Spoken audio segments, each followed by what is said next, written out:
What? 7th? Why didn't someone tell me that? So, Yes. everyone's going to think I'm the grandmother. I feel very, very grateful, slightly terrified, but ultimately very grateful to be where I am right now at this particular point in time. When I first reached out to my circle and revealed the big news, there was certainly a bit of stunned mullet, I would say, more than anything, just like, which was followed by, wow, which was followed by, are you going to keep it? For so long, I carried a burden of shame and blame, and it was my fault. And that when you have an experience like that in your early formative years, it will manifest later in your life. You know, if you're going to say something, have the guts to put your face to it.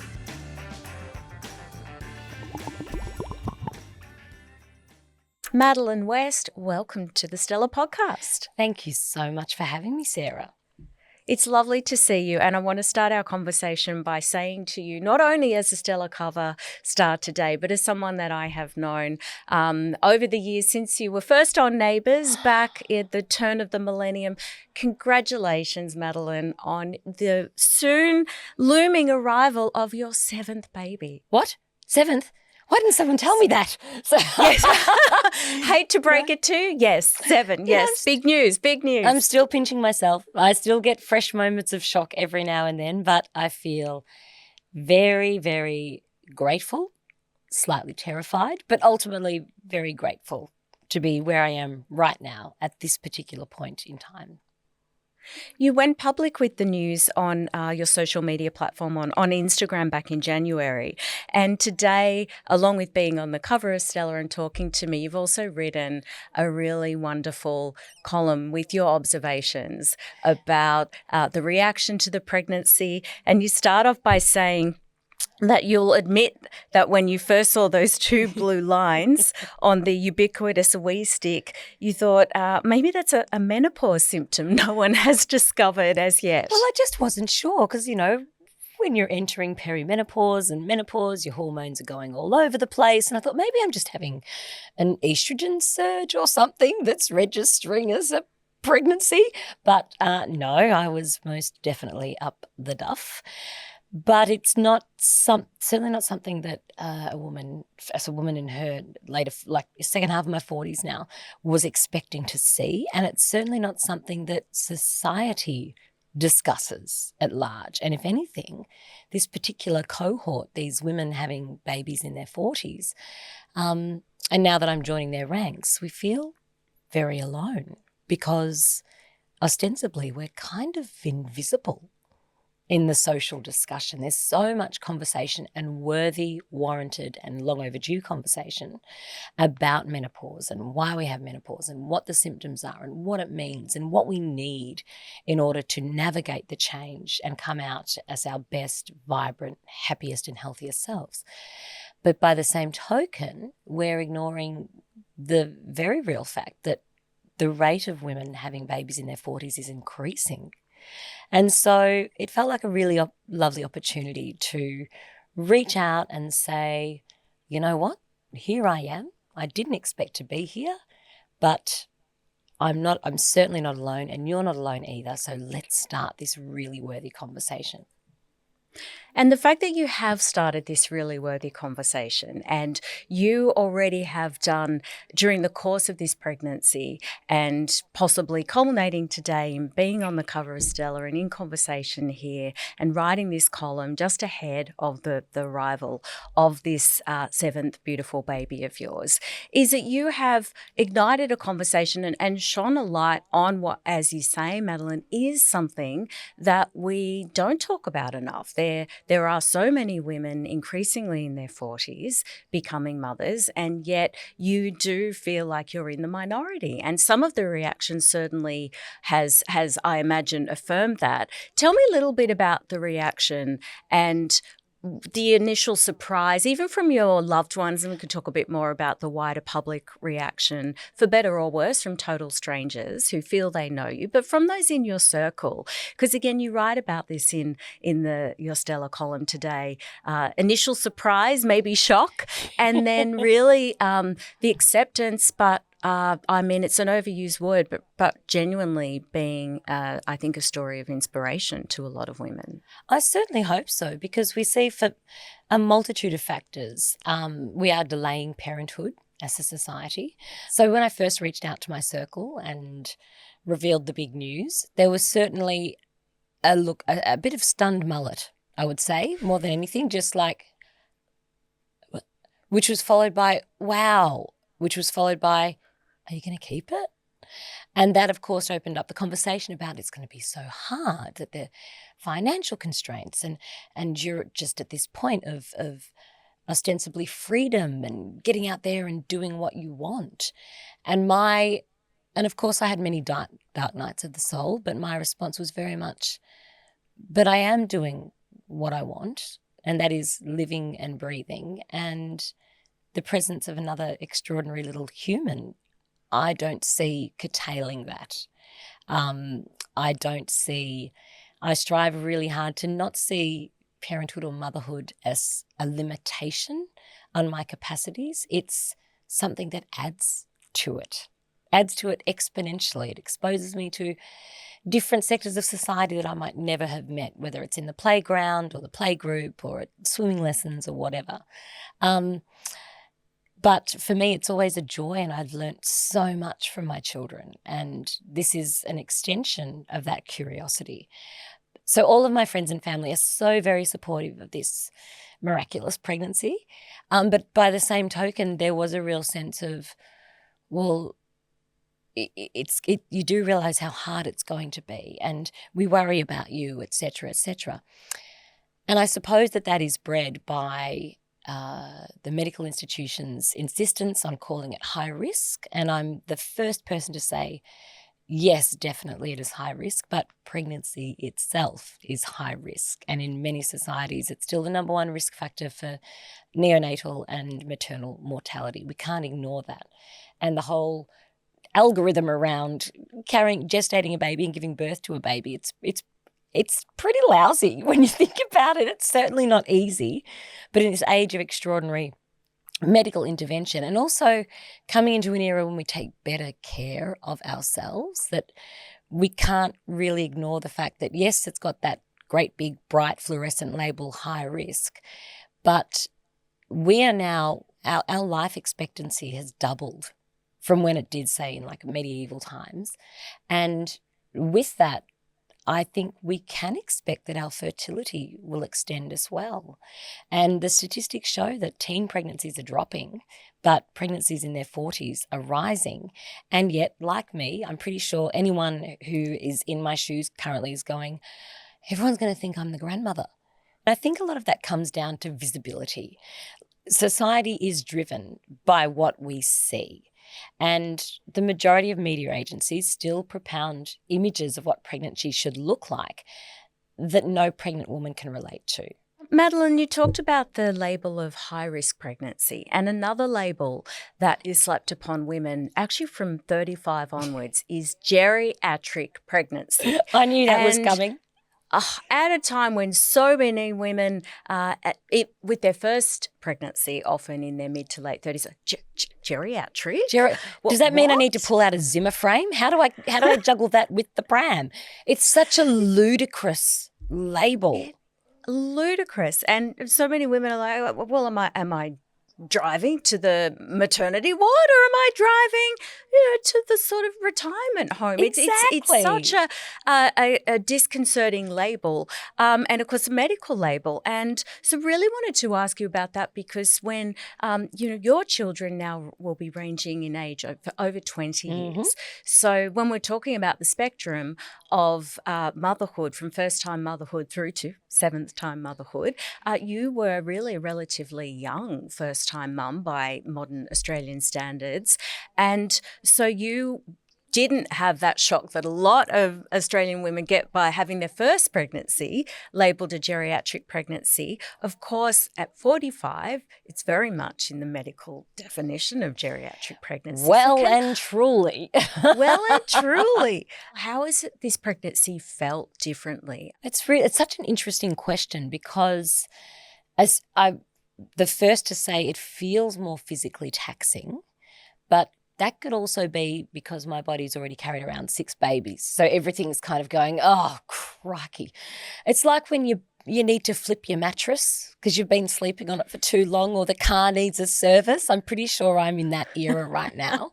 But by the same token, I still remember my first pregnancy, there being so much fear of the unknown. And I think I felt more precious with my body then than I do now. There was like, oh, my back's hurting, I need to stop. Or no, I can't do that. I can't do that. I can't do that. Whereas this time around, there's not really been a choice because I have so many more responsibilities that there's a family of kids already who still need to be taken care of. So that side of it has definitely changed. But as I said, I still recall my first pregnancy being so driven by fear, and I certainly don't feel as much fear this time. I've come to accept that what will be will be. I know I don't want to trade in cliches, but I think that's a really good one, that we don't ultimately have a lot of control. We can sweat it over the small stuff, or we can just accept, embrace, and do the best we can. So certainly with this pregnancy, there is so much, there's higher risk of chromosomal issues, and there's higher risk of for the mother's body throughout the gestation. But I still go back to health and well-being. We've managed to expand our life expectancy by double, from what was 35 to 40, now 80 to 100. If we can do that purely through taking better care of ourselves, eating better, being cognizant of what our body needs and what it doesn't, then I think the same is true when you're carrying a baby a little later in life than you expected. I'm better now at going, you know what, that's a bad idea. We had to evacuate my home during Cyclone Alfred. And initially I felt the compulsion, I've got all this baby stuff in the garage and I've got chairs and things that I need to move. So I started moving everything upstairs and then went, no, that's a really bad idea. And the same is true of work and other commitments, that where I really feel that's pushing the envelope, I'll simply say, I can't do that right now. That would never have entered my consciousness as first pregnancy in my 20s. It would have been, no, I've got to get this done. I have to do this. I'm being relied on. I'm better at reflecting on myself this time around. And I spend an awful lot of time in nature. I know that might sound a bit woo-woo, but I spent a lot of time in waterfalls and in the ocean. That was why it was so important for us to do that beautiful shoot in the ocean. It was so important. And in forests, because when you're in close proximity to Mother Nature, you understand that we're just part of an incredible, miraculous cycle that we ultimately don't have a lot of control over. And being out there just reminds me just to let it go. All those surface issues that I can fret about and end up on Dr. Google doing myself in, and I can't sleep at night. At the end of the day, I don't have any control over. And so my notions of what is perfect are vastly different from when I was younger. I'm a lot more accepting, and that's why I find my greatest peace is just being out in the natural world. I love that, and I think that that certainly resonates with me, and I think would resonate with a lot of people, male and female, listening, that acceptance and being a bit kinder on yourself is an experience and a lesson from life that, if we're lucky as we get a bit older, it comes with us. So I imagine, Madeleine, outside of this particular huge part of your current day-to-day, which is being a mum of 6 at the moment and soon to be 7, that being kinder to yourself probably manifests itself from the Madeleine of her 20s and 30s. I think so, absolutely. And I'm the first. I'm sure a lot of people are familiar with the journey I've been through just in the last few years. And I was very unkind to myself earlier from the time of childhood, that I did believe that, for those who aren't familiar, I was the victim of a pedophile when I was very young, from 4 to 10. And it was quite horrific. And after a very, very long process and working with the federal police, we put him in prison in December last year. He'll be there for 15 years. But for so long, I carried a burden of shame and blame, and it was my fault. And that when you have an experience like that in your early formative years, it will manifest later in your life. And so I struggled with extreme perfectionism and horrific eating disorders throughout my teens and early 20s. And that very much dictated to me that I wasn't worthy. I wasn't worth anything. It made me call in trauma and deliberately expose myself to situations which would ultimately be damaging.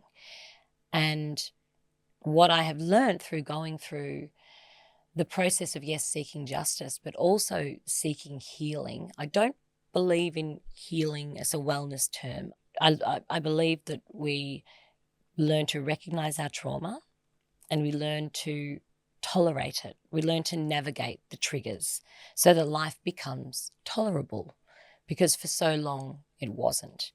And so now I feel like this little person has come along at the best possible time when I'm so very ready and I have more time and more wisdom and more experience. And maybe we need to change the label geriatric to wise mother, that I can be kinder to myself. I've asked you about the fact that you have really helped increase visibility, and the fact that we're having this conversation, that you are on the cover of Stella. It definitely, since you went public in January, it has really shone a light on women in similar situations in this chapter of their life to you.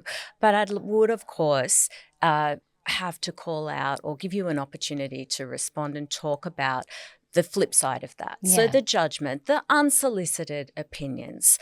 I know you would have been bracing yourself for it, Madeleine, because obviously you've dealt with that since you were in the spotlight. But specifically about your pregnancy at 45, what's been the worst of the reaction, and what would your advice be, I suppose, to how you have managed to navigate that? What's your response to well, first, the worst things people I would say 99% of the reaction, particularly when I revealed it on social media, and I was compelled to reveal it. It wasn't something that I did with any agenda. It was simply that I had been made aware that certain news agencies were aware that I was pregnant, and I was being followed by paparazzi trying to get that first snap of me. So I got into a habit of driving out to go and do something, and then ending up turning around and going home. And then eventually I was caught whilst shopping at a greengrocer. But 99% of the feedback and the comments was so beautiful and so positive. And 90% of those were from other parents, not just mums, dads as well, saying, yes, I thought I was the only one. I thought I was the only one at playgroup with a bunch of 20-year-olds. I thought that I was the only one being mistaken for grandma when I was pushing the pram. But it has been the best thing that ever happened to me, because I've got more time and more patience, and my perspective on what's important in life has shifted so astronomically from when I was in my 20s and my 30s. And it has come at the best possible time for me, or that we struggled earlier on, and so we invested in IVF, and so we found ourselves in this wonderful situation having a baby later in life. And particularly I really loved the feedback from parents saying that we're now on the other side of it. We're now in our 50s or late 50s, and we had babies during our 40s and late 40s, and now they're at school, and we just love them so much, and they are our world, and they are so loved and so well adjusted, and they're so happy, and it was the best thing we could have ever done. And even some people who said, yeah, my mum was older, and I loved that about her because she had this amazing wardrobe of retro stuff when I became a teenager, but also just that she was so present and so wise and so available to me that I always knew she had her eyes on me, and that was really important. But then there was quite a lot of I actually had most of them, as they do, those wonderful keyboard warriors who like to hide behind anonymous accounts, would slip into my DMs with comments criticizing me because I went to the gym, or criticizing me because well, don't you realise when they're 20, you're going to be in your 60s and da da da da da da da. I was, well, is 60 even that old anymore? I see every morning plenty of 60-year-olds ramping their way up to the lighthouse much faster than I could ever walk. So it's kind of really an ageist agenda, but also typical tall poppy syndrome, that if someone expresses joy, we need to undercut it with cynicism. And really that's the key to why social media is so bereft of positivity. That's the way, for anyone who's not familiar with how AI works, AI algorithms are implicit in every single social media platform. They're all guided by a human prompt, by the big tech bosses in Silicon Valley, your Zuckerbergs and your Musks. And the prompt that most social media programs operate on is promote content that ensures user engagement. Unfortunately, as a society, we respond best to hate speech and controversy. So if something is belittling, judgmental, racist, separatist, sexist, or just cruel, it will get a lot more attention. And the reason it gets attention is because the AI algorithm puts it at the top of the stack. If it's nasty and negative, it puts it at the top of the stack. But we actually have the power to rewire the algorithm. Go home tonight, get on Facebook, get on TikTok, get on Instagram, whatever it is, and look up cute cat videos, funny dog videos, videos that about inspirational speech or mantras to live by that will make you feel good, or happy stories. And if you do that, sit down with a cup of tea, do it, Google it, or look it up every half an hour on whatever platform that you're on, it will reset the algorithm. It's great advice. And I think anyone reading, listening, watching this, go and search for Madeleine West talking about empathy and kindness on your preferred social media platform. And as Madeleine said, reset that algorithm. Mm-hmm. Because, Madeleine, you actually, you're talking there about some of the DMs about people criticising you for going to the gym and working out, and you actually posted about that also. I did. You did turn it into a rallying cry for kindness, which I think, for all the reasons that you've just so well expressed there, is such. It's not easy. It isn't easy, is it? I mean, people, those barbs can sting. So and it's very helpful, isn't it, that people are doing the maths for you. Yes. So, Madeleine, did you know you'll be this old when your child is doing the HSC? Gee, thanks for that, because you wouldn't have thought about that. Of course, at it all. wouldn't have crossed my mind in a moment. Thank you so much for passing that worthy piece of information on to me anonymously from an account that has no followers and doesn't even have a profile pic. Thank you so much for that, Mighty Hawk 6039 or whomever you are. You know, if you're going to say something, have the guts to put your face to it. The advice I always give to my own kids is, if you wouldn't say something to someone's face, don't say it with your phone. Don't say it on social media. If you can't show up and go, this is what I actually believe, don't say it. Take that sage slice of wisdom that most of our mothers passed on. If you can't say something nice, don't say anything at all. And that's a pretty simple standpoint, a pretty simple standard for us to all live by. Because I know for a fact that if I was to meet half the people who say horrific things about me on social media or Daily Mail or gutter media of that ilk, if I was to meet them face to face, they would not say anything that they say about me on social media. And the difficulty with social media is once it's out there, it gets reposted, it gets reused, and it's there like a stain forever. Like the claims that lovely Daily Mail makes that I never see my children. It's the most ridiculous claim I've ever encountered. Why? Because I don't post them on social media. I do that to protect them. That doesn't mean I'm not with them. But anyway, we'll let that go. It is a frustration, and particularly for someone now who I work in schools every week with kids and parents and teachers, educating them how to be so safe on social media.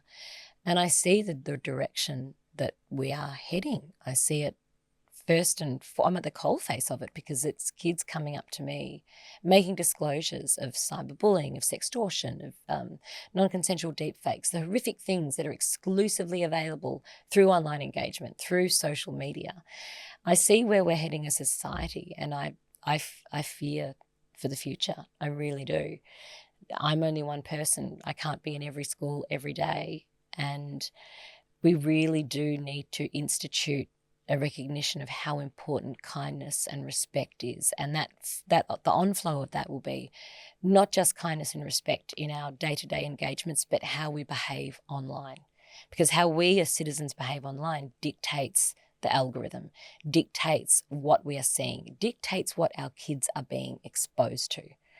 And if the notion, as someone who has been a victim of child sexual abuse, that notion that perpetrators are the dodgy guys in a trench coat on the other side of the playground is now redundant. Those people are online, and the internet has become the ultimate playground for people with bad intentions, because it encourages nastiness, anonymity, lawlessness, and it gives access to kids. So I suppose that would be my little send out to any parents listening, or people who will be parents in the future, that when you give your child a device, you're not just giving them access to the world, you're giving the world access to them. And with that comes all the horridness that we already see playing out on social media. It's really good advice, and something that I think everyone is grappling with. And it's always nice to hear what other people, how other people are managing it, and particularly given the work that you continue to do in that sector. Madeleine, a lot of the specific trolling is gendered and regressive. There is, as you just touched upon, there's that narrative of any mother really in the public eye, especially like, well, where are you? How can you be at this event?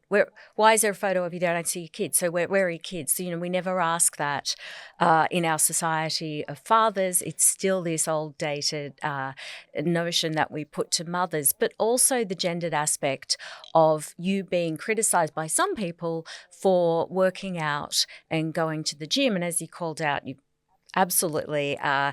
Working with, PTs very well versed in caring for pregnant women. I mean, honestly, working out under medical supervision is really not a new thing. I thought we'd sort of, there was a storyline about that in Sex and the City 20 years ago. So I would have thought that was, hashtag old news. But I would love to talk to you a little bit about this body image discussion, and the fact that really I would say that criticism also refers to the fact that a woman cannot really win in the court of public opinion. If you're going to the gym and taking care of yourself, if you're pregnant, oh, well, that's irresponsible and dangerous. If you're not pregnant, it's narcissistic and something vacuous people do. Again, where are your kids? Don't you have a new baby, Madeleine? Shouldn't you be at home? Why are you going for a run? But then, God forbid, if, as you've mentioned a few times, a woman is then out. It has to be said that you look absolutely stunning on the cover of Stella today. So just want to acknowledge that, because some people go, well, what does Madeleine West have to worry about? She's one of those aspirational women. To me, like a lot of people would say that. But if you didn't take care of yourself, or you didn't prioritize not just your health and well-being, but some semblance of, as a woman in the public eye, what you look like, you're also going to be trolled. So it's a very, dystopian, negative conundrum. But I, as I say, put it to you, really can't win when it comes to body image and your physical appearance as a woman. Yeah, absolutely right, Sarah. That was the accusation that was levelled at me, that I was just going to the gym for vanity, that I shouldn't be trying to stay slim, that, that's not natural, yada, yada, yada, yada. For me, it's the recognition that I'm older, my body is a bit wearier, I need to go to the gym because I'm well aware of what the next couple of months are going to look like. Aside from that window, and window's a very apt term to describe it, of giving birth, It's the postpartum period where you are not going to be getting enough sleep, that you probably won't be eating properly for all efforts, that you're going to be up and down. Your hormones are going to be all over the place. I will be on an emotional roller coaster, and I know that all too well because I've done it quite a few times. And so going to the gym was it's really important, A, to give me an endorphin boost, but B, to ensure that my body is strong and flexible and capable of navigating the path that I'm about to go down. So the notion of calling it vanity is quite backwards. And at the end of the day, if you're going to make the effort to work out and to eat well, to look your best, thumbs up to you. What right does anyone have to judge anything you choose to do? If you want to end your day on the couch with a bottle of Pepsi and a bag of Cheetos because it makes you feel good, thumbs up to you. Whatever makes you feel good. The reason we are in an era where so many of us are capable of having babies later in life is a demonstration because as a society, we are aware that we need to take better care of ourselves. So what right does anyone have, again, crouching anonymous behind their keyboard, to pass judgment on what anyone chooses to do with their body? And that, for me, what's most offensive about that is that I've grown up from very early age having my body violated and then moving swiftly into an industry where, and I love, and it's been an honour to be an actor for so many years, but where the physical aspect of me was first and foremost, where it was aside from ability and loving the craft, the way I looked was a huge determining factor of the roles I got and the characters I played. And that was particularly pertinent following the bus accident when my face was smashed up. And I've talked about this at length, that in that moment, in the immediate aftermath, I really had to ask myself, because I thought my career was over and that everything, my whole worth was gone. I really had to ask myself, do I act so that I can tell people's stories, so I can allow an audience to vicariously walk in my shoes into a world that they might never experience in their lifetime? Or was it to look sexy on the covers of magazines? It was very much first and foremost. But as we all know, working in the media, the cover of the magazine facilitates the work, facilitates the craft, etc., etc. And I don't see any agency in judging how people look and what they choose to do with their bodies. If you want to have a face full of Botox and lifts and pumps and whatever, go for it, if that's what makes you feel good about yourself. If you don't want to do any of that, go for it, if that's what makes you feel good about yourself. It's all about being kind to you. And again, I'll reiterate, what anyone thinks of what you do is none of your business. But if what you do affects how they feel about themselves, it is your business. And the only way to navigate that space is to do what makes you feel good and to be kind to yourself and leave judgment at the door. Very well said. Madeleine, I'd love to ask you about the 20 years gap between your firstborn and your soon-to-arrive seventh bundle of joy. That is 2 decades of wisdom. I think wisdom is the right word, given much of what we've already touched upon in our conversation today. Obviously, the world has changed a lot around us. And social media, for instance, I mean, that was definitely not a thing 20 years ago. The internet was still in its infancy also, just as your then infant was. What have been the biggest changes, it's a huge question, obviously. So maybe you could just like pick one or two aspects for the purposes of our conversation. But as you're preparing to not only welcome a seventh child into the world, but to navigate them through this world as you are with your 6 older children, what are the biggest shifts from parenthood over those 20 years? I think it would be daunting being a first-time parent right now.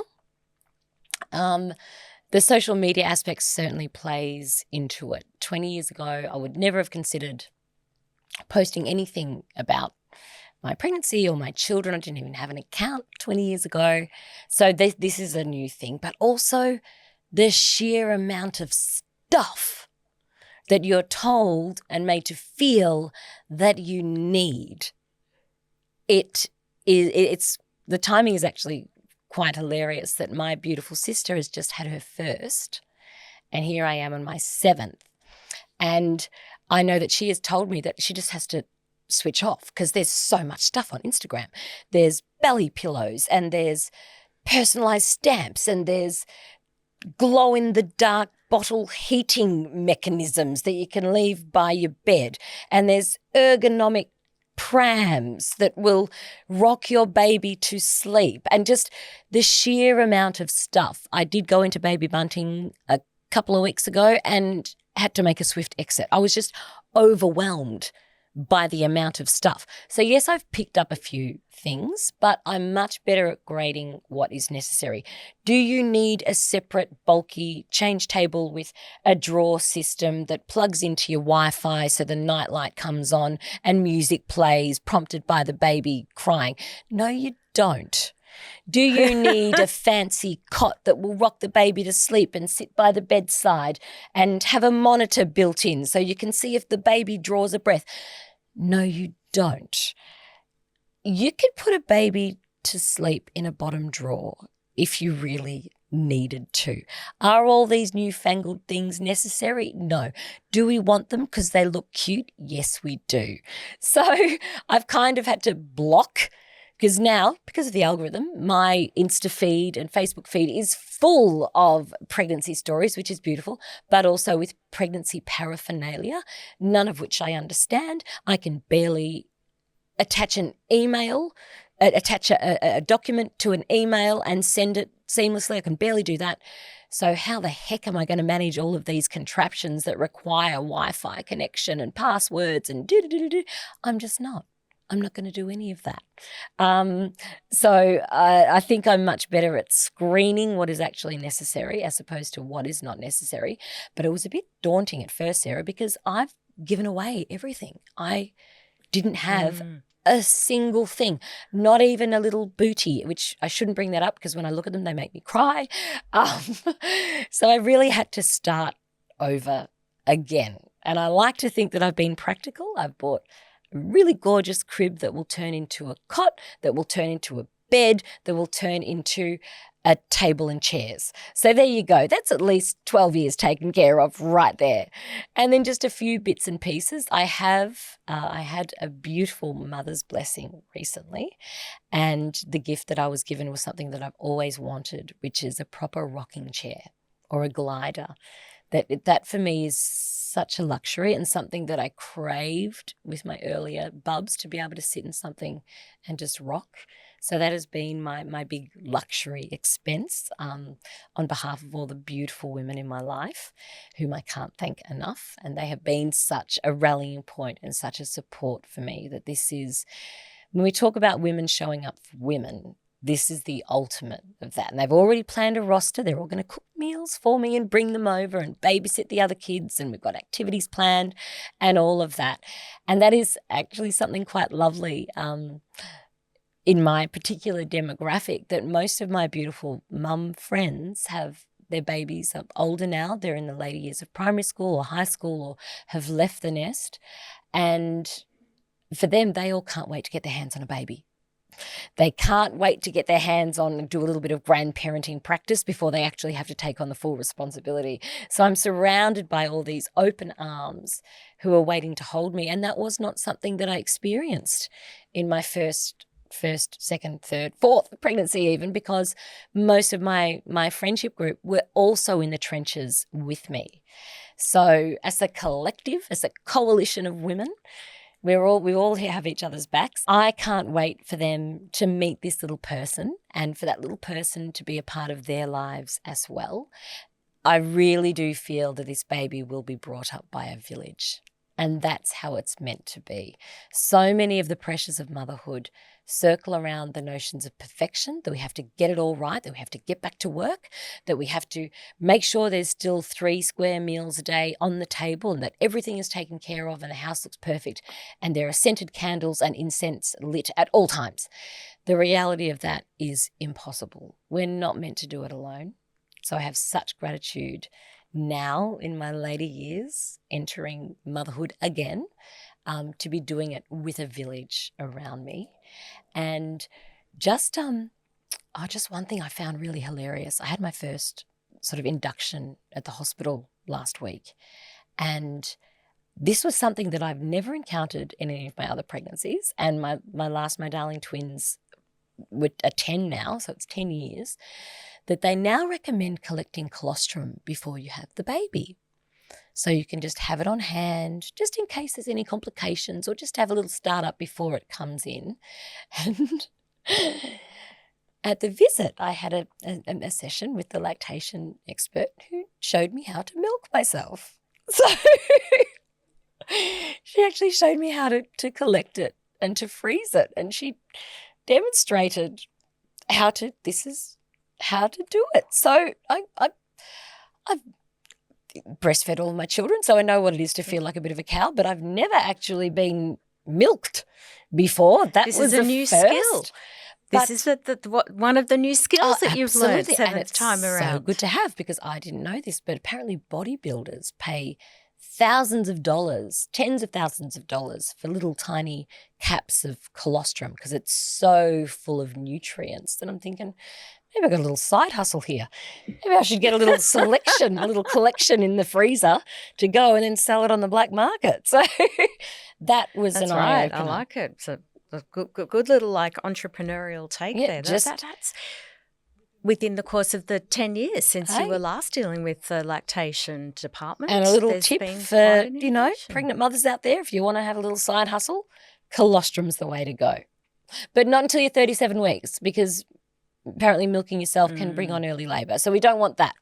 No. There you go. You were talking, Madeleine, about some of the different parenting advice and in your circle and the village. And I remember my sons are now 15 and 13. And when I was in those early years of the, childcare and office and all of that sort of, pre-COVID juggle, I got into this thing sometimes when my son would have his bath, and then I would put him in, his tracksuit pants. He didn't like pajamas. He liked tracksuit pants and a T-shirt, and just rejected pajamas. Said, all the cute pajamas. No. And so then in the morning, especially in winter, he wouldn't want to get changed. He just want to go to childcare directly in that. And I was like, well, I think that's okay. I mean, he's had his bath. He doesn't have another bath in the morning. He's in his clean tracksuit pants on top of it. He spilt anything, I changed it. And then we come home and that's when it's dirty at the end of the day. And then you actually spoke out about this. And of course, obviously as having, a lot more children than 2. And it ignited this huge discussion. So I loved that insight and wanted to ask you about some of those hacks. And again, I mean, there was always judgment, isn't there? I was definitely one of the people putting my hand up going, nope, I think it's a great idea. I'm so glad that you did that, Sarah, because I almost felt triggered when you brought that up. I thought, I know where this is going, because it became such a hoo-ha and serious trolling and accusations like, how dare she put her kids to school in their full uniform? Children shouldn't be wearing shoes to bed. And I just had to go, what? At what point did I say that? But this is where I suppose I now understand why particularly people who have a profile feel they have to be so guarded about what they say. Because one throwaway line becomes the front page of the Daily Mail for weeks, and you end up having to go on the Today Show to address the fury, which is what I ended up doing. I thought that was just, I'm so glad to hear that once again, that I'm not alone, that what felt very practical there, they've had their bath. It's a clean tracksuit. They've gone into their bed, which is regularly washed, and they get up in the morning and it's freezing cold and they don't want to get changed again. Why would I change them? Why would I add another pile of washing to the load? It seemed, and it's doing the best thing for them. They get to slowly wake up. There's none of that rush, which I certainly experienced with 6 of them all being sent off to school in the morning. That time could be better used letting them wake up slowly, having a leisurely breakfast, and then getting in the car for the chaos that ensues trying to get them into the classroom. That makes so much sense, I thought. So just for anyone who's out there still lingering with any misconceptions that I put my children into a full school uniform with shoes and blazer. No, I never did that. It might have been the basics. It was a tracksuit. It might be the stockings and a skivvy or something like that. Just anything to make the load that little bit easier. I am with you. And like I say, I'm sorry it's taken a decade for us to have a forum where I could say I was completely behind you at the time. I did speak up on one of those panels at the time, but to say it to you in person, and yes, exactly. It wasn't as though anyone was putting shoes or school blazers and ties on. We're talking about tracksuit pants and T-shirts, what kids are comfortable sleeping in. It intersects with so much of what we talked about, Madeleine, that the judgment, the assumption, and also maybe actually listen to what somebody is saying rather than just, scrolling through past the headline. And I do hope now in this era where we are so much more aware of the different wants and needs of our children and willing to listen to what they need to feel safe and comfortable, and particularly with growing awareness around neurodivergency, that we can accept that the old rules which set a standard for everyone are well and truly redundant. At the end of the day, the kindest thing you can do for yourself and to your child is listen to your instincts and listen to what they want and need.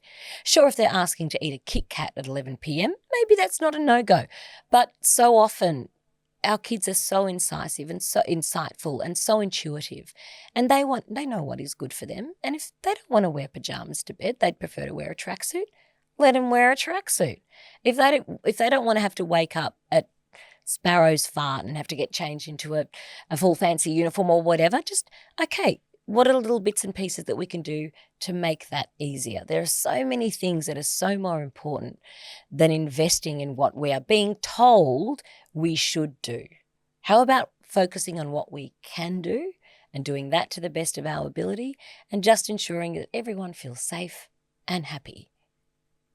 I think that's a fairly simple solution. And a good solution too. I wanted to also ask about a hot topic, I think, always in parenting circles, where people are thinking about growing their family, even if it's one child and then we go to 2. And then, because obviously with each new child comes, you might need a bigger place, there's more clothes, all the things we've talked about, more time, more money for school fees. There's obviously each human being that we bring into this world brings with them their own joy and absolute privilege of being their parent, but also all of the practical and emotional labour that comes with that. But then sometimes people go, well, we found when we had 2, in some ways it was easier, and then 3 made it a bit easier. For you as a mum of 6, soon to be 7, what's your take on that? And especially now you've got that age gap, 10 years between your currently youngest and your baby. Also, hopefully that village will be expanded into your own household, Madeleine. You have plenty of help, I would hope. Is that right? Yeah, and I'm not putting any responsibility on the kids, but I have definitely found when you are a parent to many, I used to call myself a mother of dragons because they were just almost fire-breathing at times. But when you are a mum to many, there is certainly less entitlement because there's always someone else whose needs need to be met as well. And so hence you do have a sense, like you said, with 2, they work with each other. It's like everyone knows when you have a play date, Your kids are much easier to wrangle because they've got someone else there to engage with. So I've certainly found that to be true. Yeah, it's changed. I think again, it's just being kind and just doing what you can. And whether you've got 1 or 20, their whole modus operandi is going to be to turn your life upside down, give it a good shake and steal your wallet. And if you can accept that with grace, terrific. But also this comes back to prioritizing what's really important. We do live under a burden of needing to have all the things. I need to have all the things in order to be in the particular social rank that I aspire to.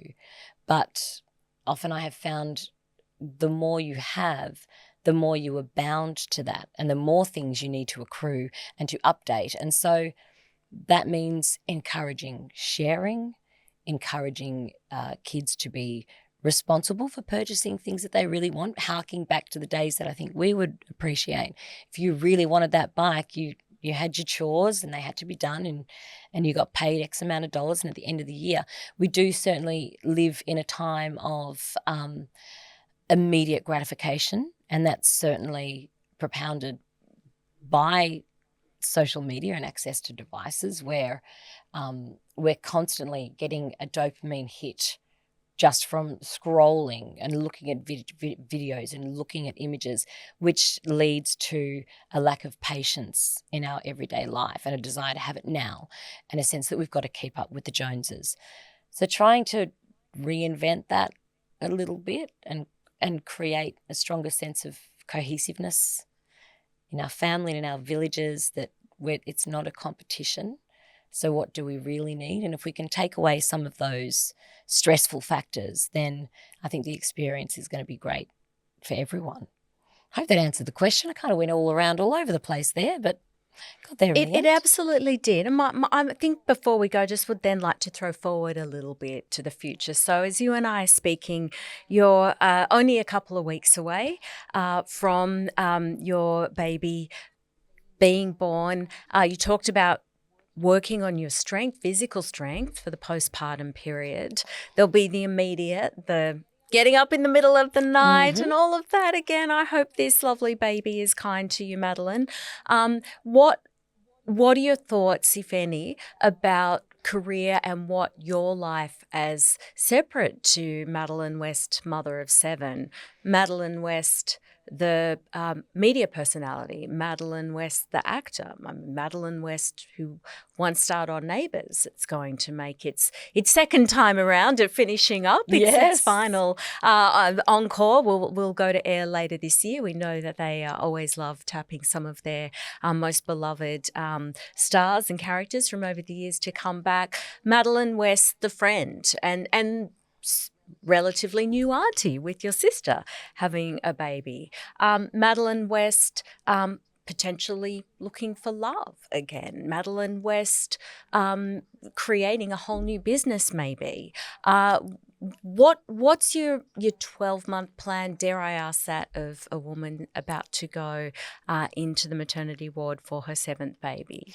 Well, I've discovered through the process of having 6 babies that I often felt so compelled to return to and reinforce what I considered my identity, which was very much Madeleine West as an actor and as a person with a platform, that I needed to return to that quickly, lest anyone forgot about me.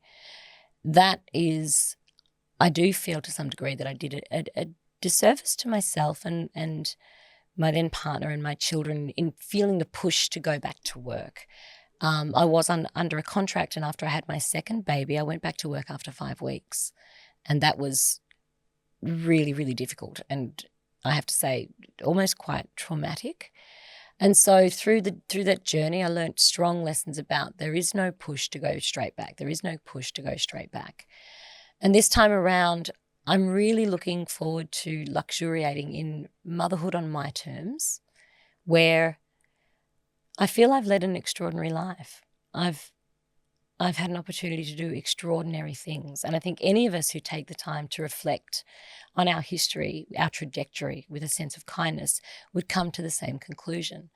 And so this is kind of like the icing on the cake, where I get to take all of my experiences and let them inform bringing this new person into the world. And I hope that I will be in a position to really stop and smell the roses, to take long strolls around the park and engage with all of my beautiful friends, with my beautiful community, and take time doing that. And I hope that I will teach this little person not just how to be a good person, but how to be a contributing global citizen. And that, of course, is a natural extension of all the activism and the advocacy that I have spent so much time engaging in the last few years.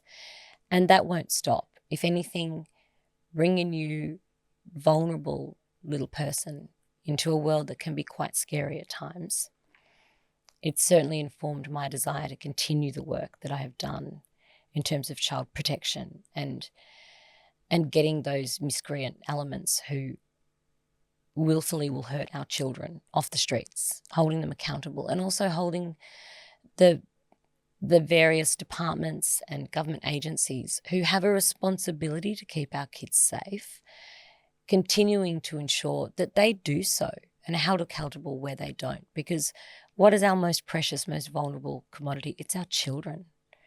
They're our leaders into the future. And if we want a beautiful, gorgeous future which ensures that people feel safe and feel protected and all of their needs are met and they feel supported, then we have a responsibility to protect our children now. Because having lived it, I don't want to send another generation of traumatized young people out into the world with an expectation that they will grow up healthy and wise physically and psychologically. We're seeing, as an offshoot of all the trauma that is playing out in the world on so many different fronts, that mental health has never been more of a priority, and that's a wonderful thing. So I feel inspired, more inspired than ever. I feel freshly motivated to continue the work that I've been doing. And in some degree, I kind of never really limit myself to the label actor anymore. I call myself a storyteller. And I very much feel that this will be a rich, informative, and ultimately beautiful chapter to add to the story of my life thus far. And I look forward to sharing it in the hope that it encourages other people to share their experiences, to share their stories. Because when we operate in a society or encourage a society where people share their stories and their experiences, we're all better informed. Ignorance doesn't exist in that kind of dialogue, and we feel supported and we feel seen. So for me, this is a beautiful chapter towards that end note, I love that. I suppose. I hope that I can continue to be an inspiration and I can continue to learn in kind. Kind is the perfect word on which to end our conversation, I think. It's been the theme of this. Being a storyteller is my day job, so it is a real pleasure to speak to you in capacity as a storyteller yourself, Madeleine. Thank you for speaking to us today. I wish you all the best in the couple of weeks ahead and, of course, the months following that. Thank you so much, Sarah. And thank you so much for, again, as you always have, providing a platform for beautiful storytelling and for people to share their experiences with authenticity and agency and power. It's a really beautiful and rare thing in the media landscape. And thank you so much for offering that. Thank you, Madeleine. That means so much coming from you. It really does. Madeleine West, thank you for joining me today on the Stellar Podcast. Talk soon. Thank you.